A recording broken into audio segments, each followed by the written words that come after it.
Saudari dan saudara yang terkasih di dalam Tuhan Yesus, marilah kita berdoa. Doa yang diajarkan oleh Tuhan Yesus sendiri, dalam nama Bapa dan Putra dan Roh Kudus. Amin. Bapa kami yang ada di surga, dimuliakanlah namamu, datanglah kerajaanmu, dan jadilah kehendak-Mu di atas bumi seperti di dalam surga. Berilah kami rejeki pada hari ini, dan ampunilah kesalahan kami, seperti kami pun mengampuni yang bersalah kepada kami. Dan janganlah masukkan kami ke dalam pencobaan, tetapi bebaskanlah kami dari yang jahat. Ya Roh Kudus, hadirlah saat ini untuk memimpin dan membimbing kami dalam membaca firman Tuhan Yesus dan merenungkannya, sehingga kami dapat mengerti maknanya dan dapat kami laksanakan dalam hidup kami sehari-hari di tengah masyarakat kami. Pembacaan Injil Yohanes bab 7 ayat 1 sampai dengan ayat 2 dan ayat 10 serta ayat 25 sampai dengan ayat 30. Melangkah dengan keyakinan. Sesudah itu Yesus berjalan keliling Galilea, sebab ia tidak mau tetap tinggal di Yudea, karena di sana orang-orang Yahudi berusaha untuk membunuhnya. Ketika itu sudah dekat hari raya orang Yahudi, yaitu hari raya Pondok Daun. Tetapi sesudah saudara-saudara Yesus berangkat ke pesta itu, ia pun pergi juga ke situ, tidak terang-terangan, tetapi diam-diam.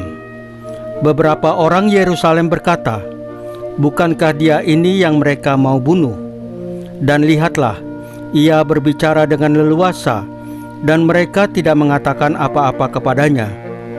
Mungkinkah pemimpin kita benar-benar sudah tahu bahwa ia adalah Kristus?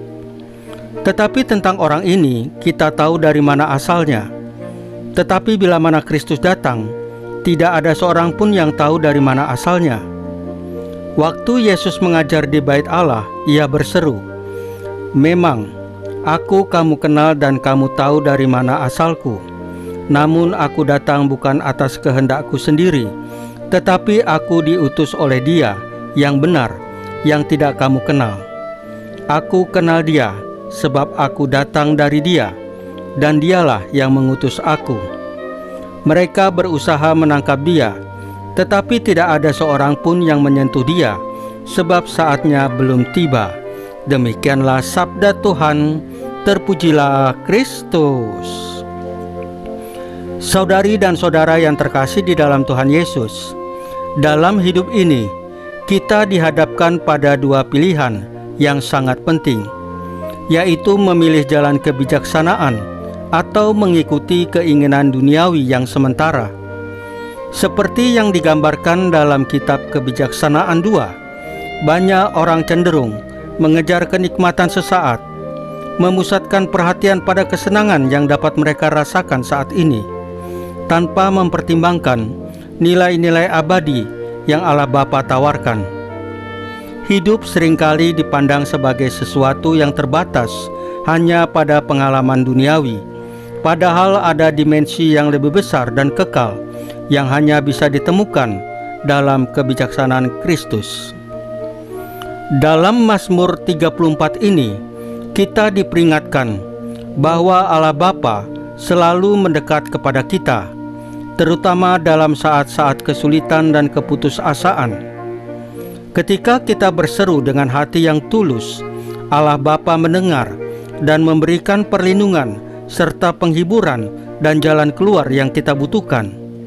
Ia menunjukkan bahwa Allah Bapa hadir untuk memberikan kekuatan dan pemulihan, bahkan ketika kita merasa lemah atau hancur. Kasih-Nya tak terbatas adalah sumber kekuatan yang tiada habisnya bagi mereka yang berdoa dengan tulus. Dalam Injil Yohanes hari ini, kita melihat contoh luar biasa dari Tuhan Yesus yang tetap teguh pada misinya, meskipun banyak yang meragukannya. Meskipun orang-orang di sekitarnya tidak memahami atau menerimanya, Tuhan Yesus tidak terpengaruh oleh keraguan mereka. Dia tetap fokus pada tujuannya dan tahu bahwa apa yang Dia lakukan adalah bagian dari rencana besar Allah Bapa. Ini adalah contoh yang sempurna bagi kita untuk tetap berpegang pada visi dan tujuan hidup kita, meskipun ada banyak rintangan, kritik, dan keraguan yang datang dari luar. Kita diajarkan untuk tidak menyerah hanya karena ada tantangan atau masalah.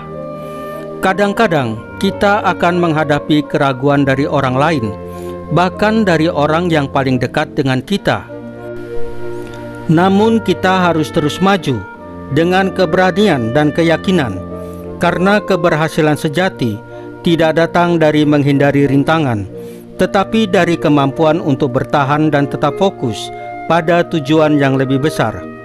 Seperti Tuhan Yesus yang terus berjalan dengan keyakinan, kita pun harus berani melangkah maju dengan tekad yang kuat dan dengan kepercayaan bahwa apa yang kita lakukan memiliki makna yang jauh lebih besar daripada segala kesulitan yang kita hadapi.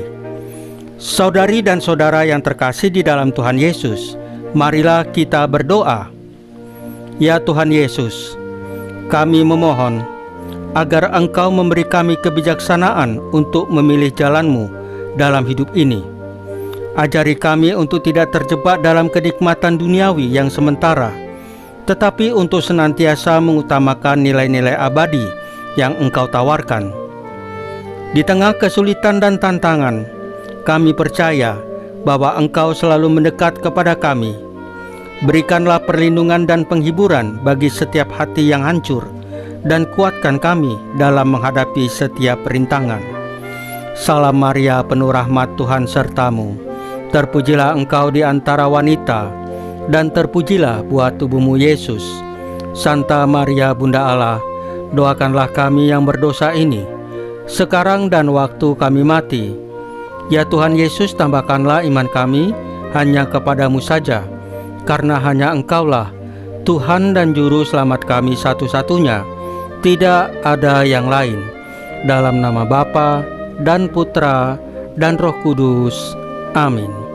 Saudari dan saudara yang terkasih di dalam Tuhan Yesus, bacaan firman dan renungan hari ini sudah selesai.